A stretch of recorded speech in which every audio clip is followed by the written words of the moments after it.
to move on and talk a little Pirates of the Caribbean, Rob. What are your thoughts, initial thoughts on Pirates of the Caribbean, where it started, where it ended up, and then we'll move on with the story.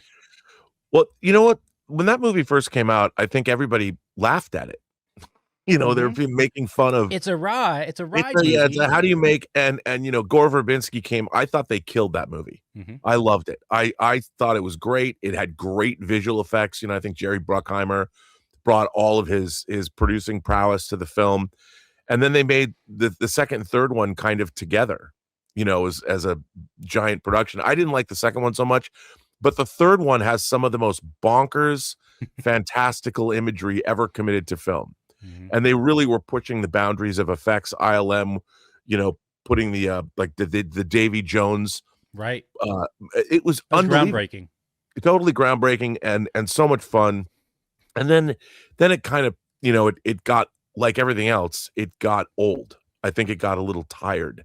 Yeah. And it was just how crazy can we make this next scene? How crazy can we make that next scene? Unbelievable. Yeah, exactly. And I also thought that the character of Jack Sparrow, I mean, in the first movie, it showed that he was kind of playing a part, so people underestimated him. But he was really cunning and wily, and he knew what was up.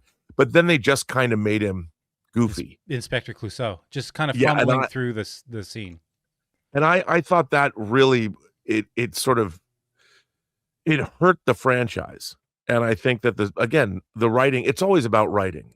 And, you should always make another movie in a franchise if you have a great story to tell. If you don't have a great story to tell and you do it simply for money-making reasons, ultimately, look, sometimes you might strike gold, but for the most part, you're going to wind up with diminishing returns. Yeah, I mean, I think about, but a character, as long as you have a great story and they can write a great story, I've always said, every franchise is one great movie away from being back again. Yeah. And I would love to see this I just like Captain Jack. I don't know if we're going to see. I know they're going to replace him and the female cat. I mean, it's fine. But again, if you're going to do that, then your writing has to be that much better, because you have to then fill in. Everyone's going to be looking at Captain Jack, who became an iconic film character for the better part of 20 years. And so can you recreate that? Well, again, it's all down to the writing and who you cast. Well, that's a nice transition, because that's exactly what we're going to talk about. When we see this story from comicbookmovie.com, Pirates of the Caribbean, Disney's new plans for the franchise have been revealed. Of course, you see Margot Robbie there in the shot. We'll get into that in a moment. But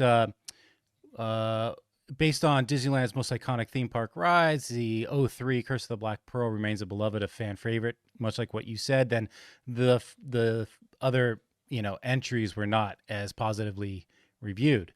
And then, of course, you mentioned that, touched on that, Johnny Depp's issues of late. That puts him into question on whether he'd be in it. But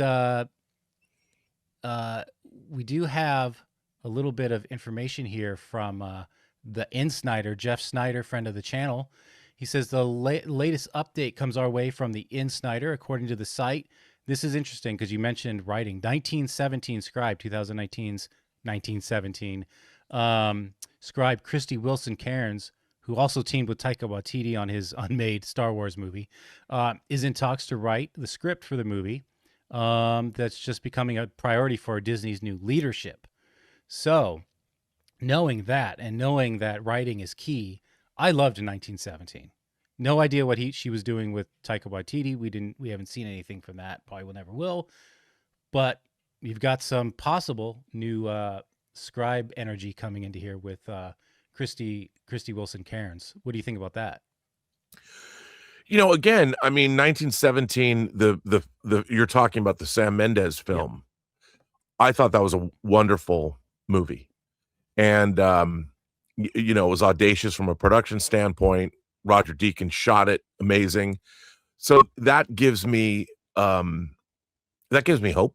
Mm-hmm. And if she comes up with a great story, and if they're gonna make the female equivalent, and Margot Robbie's gonna play the female Jack Sparrow, and you write it well. The problem I always have, though, with that kind of the changing of the guard, so to speak, is that then you when you have an obvious change, like you're going to gender swap your main character, if all you do is try and make the character the same, like just you've got to make the character different and unique. You've got to play into Margot Robbie's strengths and have her do something different, and that makes her character not just the female Jack Sparrow, but creates a character that in its own way is just as indelible and unforgettable. So if she can do that as a writer, I'm all for it. Well, the article, and I don't know how much credence this has, but it does say there's currently no word on whether Depp will part with the project, but the idea is to focus actually on the son of Jack Sparrow. Oh, well, there you go. And potentially Robbie's character. So Robbie's character would not be Jack Sparrow, but another character in the film, and we'd be focusing on Depp's. Depp's son has to have a mom. A mom, or I mean, it would be really interesting to see because you put Jack Sparrow in a domestic situation. Yeah. That's something new, right? And if you really play off that, it could be pretty interesting that the whole thing becomes push-pull parenting in this universe, and that expands the story in ways we've never seen before. Guys, we want to take a second and thank the sponsor of today's episode, PrizePicks. Well, the big game is almost here, and there's no better way to cash in during America's biggest sporting event than with PrizePicks, where it always feels good to be right. With the football season coming to a close, this is your last chance to jump into football action before next year, and PrizePicks is making it easy by giving you $50 instantly in lineups when you play your first $5 lineup. What I've always loved about PrizePicks is how simple it is. You're just picking more or less on player projections, building your lineup, and rooting at home while you watch the game. I also really like their early payouts feature. If a player gets off to a hot start, you can cash out before the game even ends. And with the new social feed, you can follow other players, copy lineups that you like, or use them as inspiration for your own. So don't miss out. Download the PrizePicks app today and use the code CAMPEA to get $50 in lineups after you play your first $5 lineup. That's code CAMPEA to get $50 in lineups after you play your first $5 lineup. PrizePicks. It's good to be right. Yeah, I agree. So, I mean, look, the deal isn't inked yet. It just says in talks. All of this is, theoretical, but for new leadership, this is a priority. So it looks like they are going to be inevitably getting back into the Pirates world. And look, I love a good pirate story. So how do you guys? Too.